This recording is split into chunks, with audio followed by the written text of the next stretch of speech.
Le Congolais ne marque donc aucun étonnement devant une situation manifestement contraire au bon sens. Qu'on lui dise qu'une chèvre a mangé un morceau de viande très tard la nuit, il ne s'étonne ni de l'action engagée, ni du type de nourriture consommée, ni de l'heure du repas. Car il ignore que la chèvre ne mange pas, mais broute, qu'elle n'est pas carnivore, mais herbivore, qu'elle rumine au lieu de continuer à chercher la nourriture à pareille heure.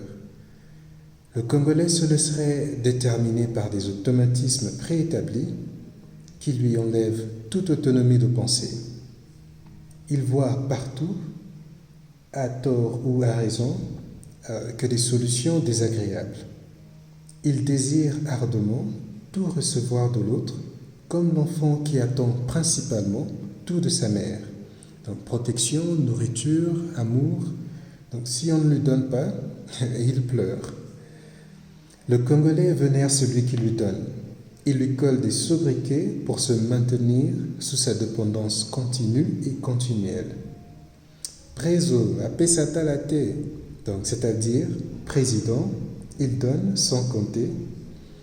En d'autres termes, pour atteindre ses objectifs, de tout obtenir d'autrui, le Congolais recourt facilement à la basse flatterie qui rappelle une célèbre fable de La Fontaine, le corbeau et le renard. Tout flatteur, conclut l'auteur français, vit aux dépens de celui qui l'écoute.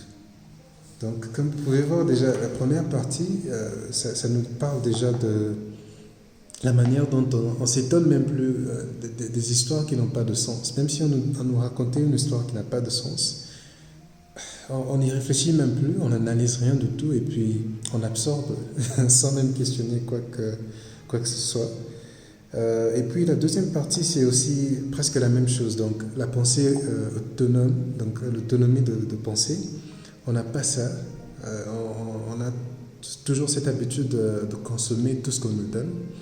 Et puis ça nous pousse même à des étapes où on pratique de la flatterie parce qu'on ne veut plus chercher de nos propres moyens ou bien de notre propre manière. Donc on dépend toujours des autres. Donc, tout ce que je pense que l'auteur veut dire, c'est juste que il faut essayer un peu de penser à soi-même, penser aussi que vous êtes capable, que les personnes dont vous demandez, les personnes dont vous flattez, donc que vous pouvez même faire mieux que ces personnes-là. Et puis juste essayer de croire un peu en soi, et du courage et de confiance en soi. Donc c'est ça.